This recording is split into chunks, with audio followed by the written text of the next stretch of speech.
আমাদের দীর্ঘদিন ধরে সুবর্ণরেখী রেলপথের ব্যাপারে আমাদের আন্দোলন চলছে। আমরা রাজেশ মাহাতোদার অর্থাৎ রাজেশ দার কাছে এসেছিলাম আজকে। উনি আশ্বাস দিয়েছেন আমরা যেটা ভেবেছিলাম তার থেকে অনেক বেশি উনি কাজ করে দিয়েছেন। আমার দাবি ছিল সুবর্ণরেখী রেলপথ। আমরা কোনো এমএলএ এমপির কাছেই আমরা ডেপুটেশন জমা দিতে যেতে পারিনি, জমা দিলে ওরা গ্রহণ করতেন না। রেলমন্ত্রী আসছেন, তো রেলমন্ত্রীর কাছে ডাইরেক্ট এটা করবেন। আমরা নতুন সরকার আসার পরে আমরা খুবই আশার আলো দেখছি। আমরা সুবর্ণরেখী রেলপথ যে পাবো। বিগত স্বাধীনতার পর আমাদের এই এলাকার মানুষ দেখেনি এবং আশা করি এটা দিল্লি পর্যন্ত পৌঁছাবে।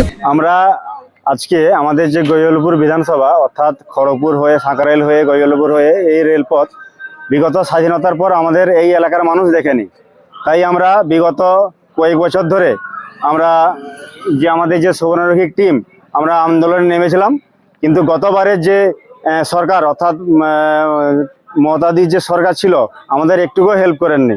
আচ্ছা, তাই আমরা এই সরকারের আসার ফলে আমরা আশাবাদী এবং আমরা প্রত্যেকটা জায়গায় ডেপুটেশন দিয়েছি এবং খড়গপুর স্যারের ডিআরএম স্যারের কাছেও আমরা 20,000 স্বাক্ষর দিয়েছি এবং প্রত্যেকটা ব্লক অফিসেও স্বাক্ষর দিয়েছি। তাই আমরা এই যে সাঁকরাইল হয়ে গৈয়লপুর হয়ে নয়গ্রাম হয়ে বারিপদ আজ যে রেলপথ হলে প্রত্যেকটি মানুষ উপকৃত হবেন, চাষি ভাইরা বিশেষ করে প্রচুর উপকৃত হবেন এবং এর ফলে সময়ও বাঁচবে এবং কম পয়সায় কলকাতা অবধি পৌঁছাতে পারবেন, এদিকে উড়িষ্যাও যেতে পারবেন। আমরা রাজেশ মাহাতোদার অর্থাৎ রাজেশ দার কাছে এসেছিলাম আজকে। উনি আশ্বাস দিয়েছেন রেলমন্ত্রীর কাজ আমাদের যাবতীয় যা কাগজপত্র নিয়ে যাবেন এবং আশ্বাস দিয়েছেন এবং এতে আমরা অনেকটাই আশাবাদী। আজকে বৈঠক হয়েছে আমাদের সুবর্ণরেখী রেলপথ সংগ্রাম কমিটিকে। আজকে আমাদের দাদামণি বিধায়ক এবং মন্ত্রী রাজেশ মাহাতো ডেকেছিলেন। উনি আমাদের যে কথা বলেছেন আমরা যেটা ভেবেছিলাম তার থেকে অনেক বেশি উনি কাজ করে দিয়েছেন এবং উনি বলেছেন অলরেডি আমরা যেগুলো পাঠিয়েছিলাম সেগুলো সাবমিটেড এবং এর আগে পর্যন্ত আগে সরকারের কোনো রকম সহযোগিতা আমরা পাইনি। যতটুকু সহযোগিতা করেছিলেন আমাদের ঘরের ছেলে দিলীপ দা, উনি সহযোগিতা করেছিলেন। উনি নিজে থেকে আমাদের ডিআরএম ডেপুটেশনের ব্যবস্থা করে দিয়েছিলেন, ভিডিও রেকমেন্ডেশনের ব্যাপারে সমস্ত সহযোগিতা করেছিলেন। তো আজকে রাজেশদা যেটা করলেন সেটা মানে আমরা সেটা ভাবিনি, আমাদের কল্পনারও বাইরে। মানে আমরা যতটুকু ভেবে এসেছিলাম তার থেকে অনেক বেশি কাজ উনি অলরেডি করে দিয়েছেন।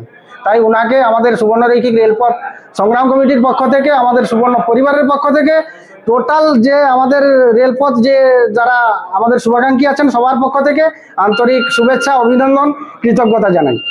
আমাদের দীর্ঘদিন ধরে সুবর্ণরেখী রেলপথের ব্যাপারে আমাদের আন্দোলন চলছে।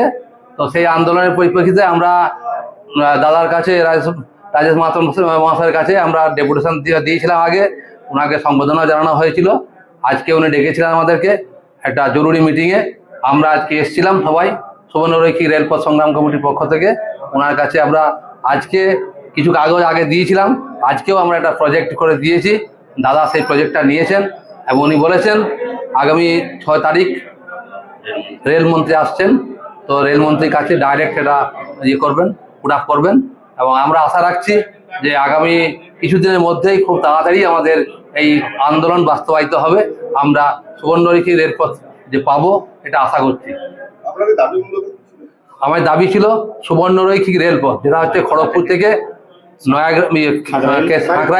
সাঁকরাইল গোবিবল্লভপুর নয়াগ্রাম হয়ে বারিপদা।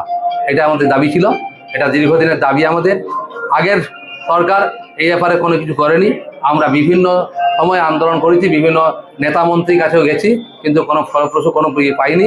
আমরা আশার আলো দেখতে পাচ্ছি রাজেশ বাবুর কাছ থেকে। আশা করি আমাদের যে রাজেশদা আছেন, আমাদের মন্ত্রী হয়েছেন নতুন, তো আমাদের কাজ খুব ভালোভাবে শুনে উনি আমাদের ডেপুটেশন গ্রহণ করেছেন এবং আশা করি এটা দিল্লি পর্যন্ত পৌঁছাবে রাজেশদার হাত দিয়ে, এটা আমরা আশা রাখি। আমরা চাইছি তাড়াতাড়ি রেলপথ হোক, এখানে এলাকায় উন্নয়ন হোক, রেলপথ লোকে দেখুক। এখানে আমাদের এই পরিবেশে আমাদের এই যে জঙ্গল মহলে কিছু লোক জানেই না ট্রেন কি জিনিস, রেলপথ কি জিনিস দেখেইনি, বাচ্চারাও দেখে না। আমরা আশা করি যে ওই বাচ্চারা রেলে যদি চাপতে পারে, আমাদের প্রজন্ম না পারুক, আমাদের নেক্সট জেনারেশন যাতে মানে হতে পারে। আমরা চাইছি খুব তাড়াতাড়ি এই মন্ত্রীর হাত দিয়ে আমরা চাইছি দিল্লি পর্যন্ত অন্ততপক্ষে পৌঁছাক। এর আগের যে সরকার ছিল আমরা তো কোনো মন্ত্রী তো দূরের কথা, আমরা কোনো এমএলএ এমপির কাছেই আমরা ডেপুটেশন জমা দিতে যেতে পারিনি, জমা দিলে ওরা গ্রহণ করতেন না। আমরা নতুন সরকার আসার পরে আমরা খুবই আশার আলো দেখছি।